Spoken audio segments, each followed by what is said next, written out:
வணக்கம். இன்றைய தினத்தின் முக்கிய செய்திகளை முதன்மை செய்திகள் 30 பார்க்கலாம். வேலூர் அருகே உரிய ஆவணமின்றி காரில் கொண்டு செல்லப்பட்ட 10 கோடி ரூபாயை காவல்துறையினர் பறிமுதல் செய்தனர். பள்ளிகொண்டா அருகே கோவிந்தம்பாடியில் சந்தேகத்திற்குரிய வகையில் காரில் சுற்றிய நபர்கள் காரிலிருந்து லாரி ஒன்றில் பார்சல்களை மாற்றிக் கொண்டிருந்தனர். இதனை கவனித்த ரோந்து காவல்துறையினர் காரில் இருந்தவர்களிடம் விசாரித்தனர். அப்போது 10 கோடி ரூபாயை காரிலிருந்து லாரிக்கு மாற்றியது தெரியவந்தது. உரிய ஆவணங்கள் இல்லாததால் பணத்தை கைப்பற்றிய காவல்துறையினர் 4 பேரையும் கைது செய்து விசாரித்து வருகின்றனர். தொடர் பண்டிகை விடுமுறை நாட்களை ஒட்டி சென்னை ரயில்வே கோட்டத்தில் நடைமேடைக்கான டிக்கெட் கட்டணம் உயர்த்தப்பட உள்ளது. சென்ட்ரல், எழும்பூர், தாம்பரம், காட்பாடி, செங்கல்பட்டு ரயில் நிலையங்களிலும், அரக்கோணம், திருவள்ளூர், ஆவடி ரயில் நிலையங்களிலும் நடைமேடை கட்டணம் உயர்த்தப்படுகிறது. 10 ரூபாயிலிருந்து 20 ரூபாயாக உயர்த்தப்படுவதாகவும், அக்டோபர் மாதம் முதல் அடுத்த ஆண்டு ஜனவரி மாதம் வரை இந்த கட்டண உயர்வு அமலில் இருக்கும் என்றும் தெரிவிக்கப்பட்டுள்ளது.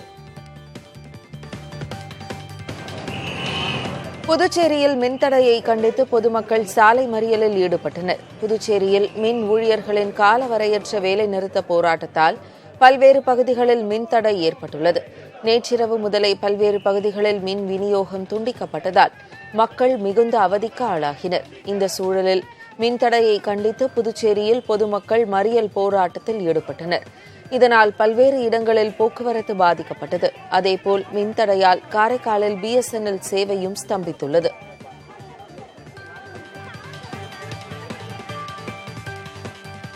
தமிழகத்தில் வரும் 2ஆம் தேதியன்று எந்த ஒரு அமைப்பும் ஊர்வலமோ மனித சங்கிலியோ போராட்டமோ நடத்த அனுமதியில்லை என்று காவல்துறை தெரிவித்துள்ளது. சட்டம் ஒழுங்கை நிலைநாட்டும் வகையில் இந்த முடிவு எடுக்கப்பட்டிருப்பதாக தெரிவிக்கப்பட்டது. இந்நிலையில் சமூக நல்லிணக்க மனித சங்கிலி போராட்டம் அனுமதி பெற்று திட்டமிட்டபடி அக்டோபர் 2ஆம் தேதி நடைபெறும் என விடுதலை சிறுத்தைகள் கட்சித் தலைவர் திருமாவளவன் தெரிவித்துள்ளார். மறுபடியும் நாம அனுமதி பெறுவதற்கு நீதிமன்றத்தை நாட இருக்கிறோம். DGP சந்திக்க இருக்கிறோம். பேரணிக்கு தடன்னு யாரும் பேரணி இல்லைன்னு நினைச்சிடாதீங்க.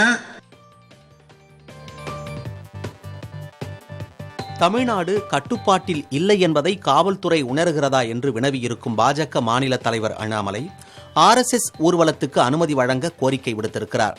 பொதுக்கூட்டத்தையும் ஊர்வலத்தையும் கட்டுப்படுத்தி ஒழுங்குபடுத்தலாமே தவிர அனுமதி மறுக்க காவல்துறைக்கு அனுமதி இல்லை என்றும் அவர் தமது அறிக்கையில் குறிப்பிட்டுள்ளார். அமைதி, ஒழுங்கு, கண்ணியம், கட்டுப்பாட்டுடன் நாடு முழுவதும் RSS ஊர்வலம் நடத்தப்படும் நிலையில் சட்டம் ஒழுங்கு பிரச்சினைக்கு வழிவகுக்கும் என்று தமிழக காவல்துறை மட்டும் நினைப்பது ஏன் என அவர் வினவியுள்ளார். தமிழ்நாடு முழுவதும் RSS ஊர்வலத்துக்கு காவல்துறை அனுமதி மறுத்துள்ள நிலையில் நீதிமன்ற அவமதிப்பு தொடர்வதாக அந்த அமைப்பு உயர்நீதிமன்றத்தை நாடியுள்ளது. தமிழ்நாடு முழுவதும் RSS ஊர்வலத்துக்கு அனுமதி மறுக்கப்பட்டுள்ளதாக அந்த அமைப்பின் தரப்பில் உயர்நீதிமன்றத்தில் நீதிபதி இளந்திரையின் முன் முறையீடு செய்யப்பட்டுள்ளது. அதில் கடந்த 22ஆம் தேதி உயர்நீதிமன்றம் பிறப்பித்த உத்தரவை ரத்து செய்யும் வகையில் தமிழ்நாடு அரசு உத்தரவிட்டுள்ளதால் நீதிமன்ற அவமதிப்பு வழக்கு தொடர அனுமதிக்குமாறு கோரப்பட்டது. அதை அவசர வழக்காக விசாரணைக்கு எடுக்கவும் RSS தரப்பில் கோரப்பட்டது. இவ்வழக்கு இன்று விசாரணைக்கு எடுத்துக் கொள்வதாக நீதிபதி ஒப்புதல் தெரிவித்துள்ளார். இதனிடையே RSS ஊர்வலத்துக்கு அனுமதி அளிக்க பிறப்பித்த உத்தரவை மறு ஆய்வு செய்ய கோரி காவல்துறை சார்பில் உயர்நீதிமன்றத்தில் சீராய்வு மனு தாக்கல் செய்யப்பட்டுள்ளது. தென்சென்னை பகுதியில் மேற்கொள்ளப்பட்டு வரும் மழைநீர் வடிகால் பணிகளை முதலமைச்சர் MK ஸ்டாலின் ஆய்வு செய்தார். வடகிழக்கு பருவமழை நெருங்கும் நிலையில் சென்னை முழுவதும் மழைநீர் வடிகால் பணிகள் தீவிரமாக நடைபெற்று வருகின்றன. இந்த முறை மழையின் போது தண்ணீர் தேங்குவதை தடுக்க வேண்டும் என்று தமிழக அரசு முனைப்புடன் செயல்பட்டு வருகிறது. இந்நிலையில் தென்சென்னை பகுதியான செம்மஞ்சேரியில் நடைபெற்று வரும் மழைநீர் வடிகால் பணிகளை முதலமைச்சர் MK ஸ்டாலின் ஆய்வு செய்தார். பணிகளின் தற்போதைய நிலவரம் குறித்து கேட்டறிந்த அவர் மீதமுள்ள பணிகளை விரைந்து முடிக்க அதிகாரிகளுக்கு அறிவுறுத்தினார்.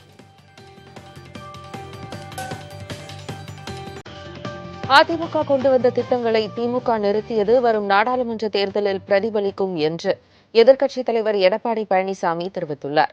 மதுரை பழங்காநத்தத்தில் திமுக அரசை கண்டித்து அதிமுக சார்பில் பொதுக்கூட்டம் நடைபெற்றது. இதில் கலந்து கொண்டு பேசிய எடப்பாடி பழனிசாமி தேர்தல் வாக்குறுதிகளை திமுக நிறைவேற்றவில்லை என்று குற்றம் சாட்டினார். தமிழ்நாட்டில் சட்டம் ஒழுங்கு சீர்குலைந்திருப்பதாக கூறிய எடப்பாடி பழனிசாமி 2024ஆம் ஆண்டு சட்டமன்ற தேர்தல் வருவதற்கான வாய்ப்பு இருப்பதாக தெரிவித்துள்ளார்.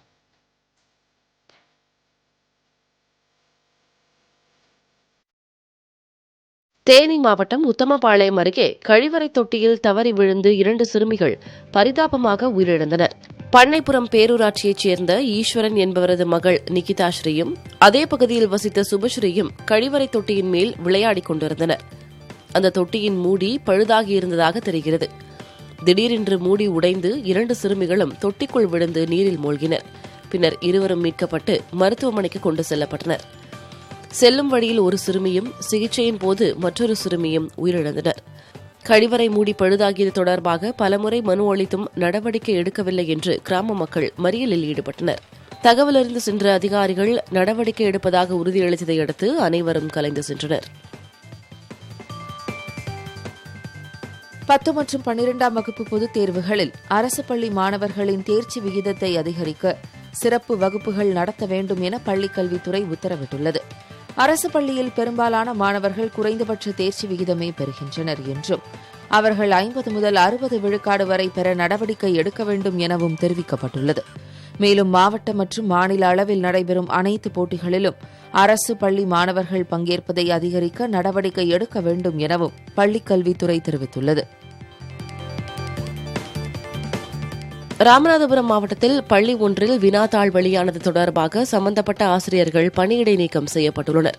ஏமனக்குடி கிராமத்தில் உள்ள ஊராட்சி ஒன்றிய நடுநிலைப் பள்ளியில் 6, 7, 8 ஆகிய வகுப்புகளுக்கான அறிவியல் பாடத் தேர்வு வினாத்தாள் மாணவர்களுக்கு முன்னதாகவே வழங்கப்பட்டதாக தெரிகிறது. தலைமை ஆசிரியர் மீதான கருத்து வேறுபாடு காரணமாக வினாத்தாளை கசியவிட்டதாக மாவட்ட முதன்மை கல்வி அலுவலர் விசாரணையில் தெரியவந்தது. இதையடுத்து சம்பந்தப்பட்ட ஆசிரியர் ஜெயக்குமார், குமரவேல் ஆகியோர் பணியிடை நீக்கம் செய்யப்பட்டனர். காங்கிரஸ் தலைவர் பதவிக்கான போட்டியில் இருந்து விலகுவதாக ராஜஸ்தான் முதலமைச்சர் அசோக் கெலாட் தெரிவித்துள்ளார். காங்கிரஸ் தலைவர் பதவிக்கு அசோக் கெலாட் போட்டியிட உள்ளதாக கூறப்பட்ட நிலையில் ராஜஸ்தான் முதலமைச்சராக சச்சின் பைலட்டை நியமிக்க கட்சித் தலைமை முடிவு செய்தது. இதற்கு அசோக் கெலாட் ஆதரவு எம்எல்ஏக்கள் 82 பேர் எதிர்ப்பு தெரிவித்தனர். இதனால் ராஜஸ்தான் அரசியலில் குழப்பம் ஏற்பட்டது. இச்சூழலில் செய்தியாளர்களை சந்தித்த கெலாட் காங்கிரஸ் தலைவர் பதவிக்கான போட்டியில் இருந்து விலகுவதாக அதிகாரப்பூர்வமாக அறிவித்தார். இதனிடையே காங்கிரஸ் தலைவர் பதவிக்கான தேர்தலில் போட்டியிட உள்ளதாக திக்விஜய் சிங் அறிவித்துள்ளார். ராஜஸ்தானில் நிலவும் அரசியல் குழப்பங்கள் குறித்து காங்கிரஸ் கட்சியின் எந்த மட்டத்தில் இருக்கும் எந்த தலைவரும் கருத்து தெரிவிக்கக்கூடாது என கட்சித் தலைமை கட்டுப்பாடு விதித்துள்ளது. தலைமையின் கட்டுப்பாட்டை மீறுபவர்கள் யாராக இருந்தாலும் கடுமையான ஒழுங்கு நடவடிக்கை எடுக்கப்படும் என்றும் எச்சரிக்கப்பட்டுள்ளது. ராஜஸ்தானின் தலைவர்கள் உள்கட்சி விவகாரம் குறித்தும் மற்ற தலைவர்கள் குறித்தும் கருத்துக்கள் கூறி வந்ததை உன்னிப்பாக கவனித்திருப்பதாகவும் இதனால் இந்த கட்டுப்பாடு விதிக்கப்படுவதாகவும் தெரிவிக்கப்பட்டுள்ளது. குஜராத் மாநிலத்தில் 36வது தேசிய விளையாட்டுப் போட்டியை பிரதமர் மோடி தொடங்கி வைத்தார். அகமதாபாத்தில் உள்ள மைதானத்தில் கண்கவர் கலை நிகழ்ச்சிகளோடு தொடக்க விழா களைகட்டியது. லேசர் ஒளி வண்ணத்தில் வண்ணமயத்துடன் நடத்தப்பட்ட பல்வேறு கலை நிகழ்ச்சிகள் பார்வையாளர்களை பரவசப்படுத்தின. தடகளம், நீச்சல், கூடைப்பந்து, கால்பந்து, ஹாக்கி, கைப்பந்து உள்ளிட்ட 36 விளையாட்டுகள் நடத்தப்படுகின்றன. நாடு முழுவதும் இருந்து சுமார் 7000 வீரர் வீராங்கனைகள் பங்கேற்கின்றனர். உக்ரைனில் இருந்து கைப்பற்றிய 4 பகுதிகளை அதிகாரப்பூர்வமாக தன்னுடன் இணைத்துக் கொள்வது தொடர்பான அறிவிப்பை இன்று வெளியிட ரஷ்யா முடிவு செய்துள்ளது. அண்டை நாடான உக்ரைன் ஐரோப்பிய யூனியனில் சேருவதற்கு எதிர்ப்பு தெரிவித்து கடந்த பிப்ரவரி மாதம் முதல் அந்நாட்டின் மீது ரஷ்யா போரிட்டு வருகிறது. போரின் மூலம் உக்ரைனின் சில பகுதிகளையும் நகரங்களையும் ரஷ்யா தனது கட்டுப்பாட்டுக்குள் கொண்டு வந்துள்ளது. அந்த வகையில் தனது கட்டுப்பாட்டில் உள்ள கெர்சான், லுஹான்ஸ்க், டோனெட்ஸ்க், ஸ்போரிசியா ஆகிய பகுதிகளை தன் நாட்டுடன் அதிகாரப்பூர்வமாக இணைத்துக் கொள்வதற்கான அறிவிப்பை இன்று வெளியிடப் போவதாக ரஷ்யா தெரிவித்துள்ளது. போதைப்பொருள் கடத்தல் கும்பலை குறிவைத்து தமிழ்நாடு முழுவதும் ஆபரேஷன் கருடா என்ற பெயரில் சிபிஐ அதிரடி சோதனை நடத்தியது. தமிழ்நாடு, பஞ்சாப், டெல்லி, மகாராஷ்டிரா, குஜராத் உள்ளிட்ட மாநிலங்களில் போதைப்பொருள் தடுப்பு அமைப்பு மற்றும் சிபிஐ இணைந்து இந்த சோதனையை மேற்கொண்டது. இதில் 127 வழக்குகள் பதிவு செய்யப்பட்டு சுமார் 175 பேர் கைது செய்யப்பட்டனர். இந்த சோதனையின் போது 5 கிலோ ஹெராயின், 33 கிலோ கஞ்சா உட்பட பல கோடி ரூபாய் மதிப்பிலான போதைப் பொருட்கள் சிக்கியதாகவும் அதிகாரிகள் தகவல் தெரிவிக்கின்றனர். சட்டப்பூர்வமான மற்றும் பாதுகாப்பான முறையில் கருக்கலைப்பு செய்ய அனைத்து பெண்களும் தகுதியுடையவர்கள் என்று உச்சநீதிமன்றம் அதிரடி தீர்ப்பு வழங்கியுள்ளது. கருக்கலைப்பு யாருக்கு எந்த சூழலில் செய்யப்பட வேண்டும் என்பது குறித்த விதிமுறைகளை ஒழுங்குபடுத்துவது தொடர்பான வழக்கை உச்சநீதிமன்ற நீதிபதி சந்திரசூட் அமர்வு விசாரித்து வந்த நிலையில் தீர்ப்பு வழங்கப்பட்டுள்ளது. அதில் திருமணமாகி கணவனால் கைவிடப்பட்ட பெண்களும் திருமணமாகாத பெண்களும் 24 வாரம் வரையிலான கருவை கலைக்க உரிமை கொண்டவர்கள் என்று தீர்ப்பு வழங்கப்பட்டுள்ளது. கருவுறுதலை ஏற்றுக்கொள்வது அல்லது மறுப்பது தொடர்பான உரிமையை ஒவ்வொரு கருவுற்ற பெண்ணுக்கும் கொடுக்க வேண்டியது அவசியம் என்றும் நீதிபதிகள் தீர்ப்பில் குறிப்பிட்டுள்ளனர். வேடந்தாங்கல் பகுதியில் சுற்றுச்சூழல் தடையில்லா சான்று பெறாமல் மருந்து ஆலை விரிவாக்க பணிகளை மேற்கொண்டதாக சன் பார்மா நிறுவனத்திற்கு 10 கோடி ரூபாய் அபராதம் விதித்து தென்மண்டல தேசிய பசுமை தீர்ப்பாயம் உத்தரவிட்டுள்ளது. 1994 முதல் 2006 வரை சன் பார்மா ஆலை சுற்றுச்சூழல் அனுமதி பெறாமல் செயல்பட்டு வந்ததால் அதற்கு எதிர்ப்பு தெரிவித்து தேசிய பசுமை தீர்ப்பாயத்தின் தென்மண்டல அமர்வில் வழக்கு தொடரப்பட்டது. வழக்கை விசாரித்த தீர்ப்பாயத்தின் நீதித்துறை உறுப்பினர்கள் சுற்றுச்சூழல் அனுமதி பெறாமல் விரிவாக்கம் செய்தது சட்டவிரோதம் என கூறி சன் பார்மாவிற்கு 10 கோடி ரூபாய் அபராதம் விதித்து உத்தரவிட்டுள்ளனர். பள்ளி மாணவியிடம் அநாகரிகமாக கேள்வி எழுப்பியது தொடர்பாக பெண் IAS அதிகாரிக்கு தேசிய மகளிர் ஆணையம் நோட்டீஸ் அனுப்பியுள்ளது. பீகார் மாநிலம் பாட்னாவில் நடைபெற்ற நிகழ்ச்சி ஒன்றில் கலந்து கொண்ட IAS அதிகாரி ஹர்ஜோத் கவுர் என்பவரிடம் மாணவி ஒருவர் அரசு சார்பில் குறைந்த விலையில் சானிட்டரி நாப்கின்கள் வழங்குவீர்களா என்று கேள்வி எழுப்பினார். அப்போது கோபப்பட்ட IAS அதிகாரி, சானிட்டரி நாப்கின், அதைத் தொடர்ந்து ஜீன்ஸ் பேண்ட், பின்னர் ஆணுரை கேட்பீர்களா என்று அநாகரிகமாக பேசியுள்ளார். இந்த விவகாரத்தை தாமாக முன்வந்து விசாரணைக்கு எடுத்துள்ள தேசிய மகளிர் ஆணையம் 7 நாட்களுக்குள் விளக்கமளிக்க பெண் IAS அதிகாரிக்கு நோட்டீஸ் அனுப்பியுள்ளது. கோவையில் மருதமலை அருகே சுற்றித் திரிந்த யானைகளை வனத்துறையினர் பத்திரமாக வனத்திற்குள் அனுப்பினர்.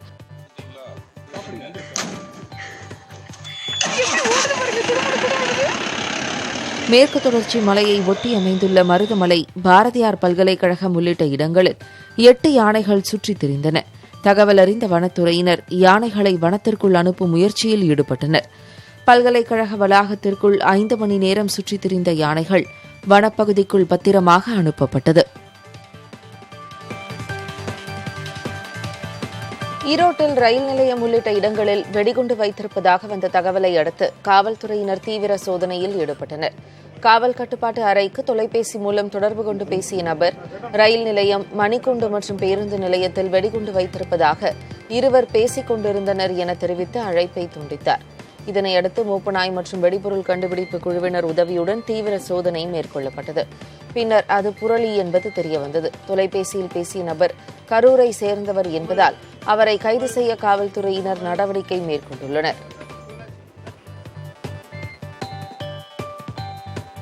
தமிழ்நாட்டின் நியாய விலைக்கடைகளில் காலியாக உள்ள பணியிடங்கள் தகுதியின் அடிப்படையில் நேர்மையாக நியமனம் செய்யப்படும் என்று கூட்டுறவுத்துறை அமைச்சர் ஐ. பெரியசாமி தெரிவித்துள்ளார். நியாய விலைக்கடைகளில் உள்ள 4403 காலி பணியிடங்கள் நேர்முகத் தேர்வு மூலம் நிரப்பப்படும் என்று அறிவிக்கப்பட்டுள்ளது. போட்டித் தேர்வின்றி நேர்முகத் தேர்வு மூலம் நியமனம் செய்வதற்கு அரசியல் கட்சித் தலைவர்கள் எதிர்ப்பு தெரிவித்திருந்தனர். இந்நிலையில் திண்டுக்கல்லில் செய்தியாளர்களை சந்தித்த அமைச்சர் ஐ. பெரியசாமி அரசியல் தலையீடின்றி நேர்மையான முறையில் நேர்முகத் தேர்வு நடைபெறும் என உறுதியளித்துள்ளார். எதிர்க்கட்சிகள் ஆட்சி செய்யும் மாநிலங்களில் ஆளுநர்கள் தலையீடு அதிக அளவில் இருப்பதாக காங்கிரஸ் MP ராகுல் காந்தி குற்றம் சாட்டியுள்ளார்.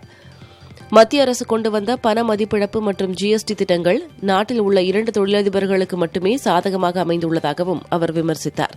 தமிழகத்தில் 2ஆம் கட்டமாக ஒற்றுமை நடைப்பயணத்தை மேற்கொண்டிருக்கும் ராகுல் காந்தி கோழிப்பாலம் பகுதியிலிருந்து சுமார் 6 கிலோமீட்டர் தூரம் நடந்து வந்து கூடலூரில் நடந்த பொதுக்கூட்டத்தில் பங்கேற்று பேசினார். எதிர்க்கட்சிகள் ஆளும் மாநிலங்களில் ஆளுநர்களின் தலையீடு அதிகம் இருப்பதாகவும் ஆளுநர்கள் என்ன மக்களால் தேர்ந்தெடுக்கப்பட்டவர்களா என்றும் அவர் கேள்வி எழுப்பினார்.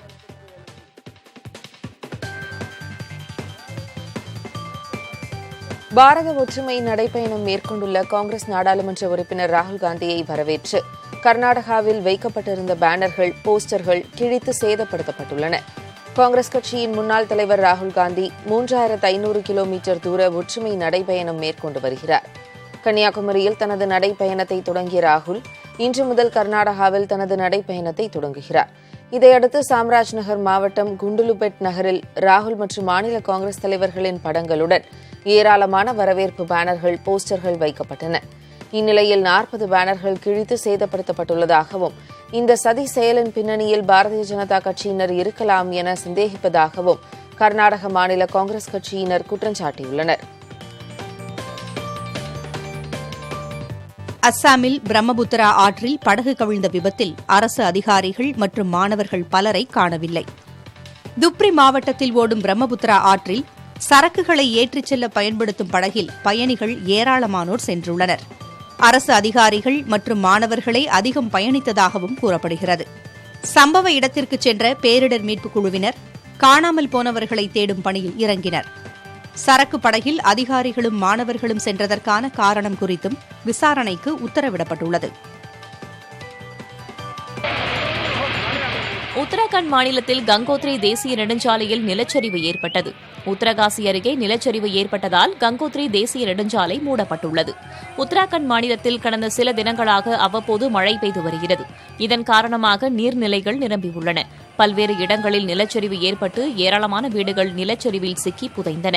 தற்போது உத்தரகாசி அருகே நிலச்சரிவால் ஏற்பட்ட பாதிப்பை சீரமைக்கும் பணிகளில் நெடுஞ்சாலைத்துறையும் உள்ளூர் நிர்வாகமும் மும்முரமாக ஈடுபட்டுள்ளன.